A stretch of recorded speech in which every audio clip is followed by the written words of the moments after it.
My name is Semmy Abiodun-Adeniyi, and I'm from Atlanta, Georgia. I'm majoring in computer science with a minor in data science.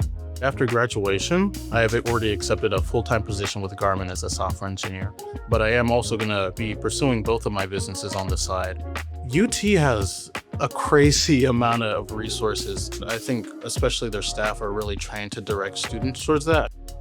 5 years ago, I was a freshman. I was pretty reclusive. I'd stay in my room most of the time. Fast forward 5 years, I'm a pretty confident entrepreneur with 2 startups, and I think I can attribute all of that to UT. One of the people I met during my freshman year of college here, his name is Laython, and he got me into D&D, and I became obsessed with it. But there's no real way to pull up your phone and see hey, who wants to play D&D locally, And so being a computer science major is I can just make this. I went to my advisor and he's like, there's someone over there in the Haslam College of Business who specializes in entrepreneurship. I went over to the Anderson Center. I met with Brianna Hale, and she kind of nurtured and guided me through getting my business started.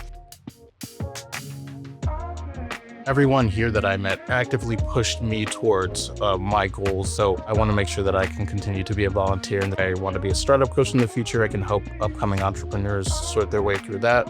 I think of myself as someone who guides people with goals and aspirations, like I was guided by Brianna and a whole bunch of other people.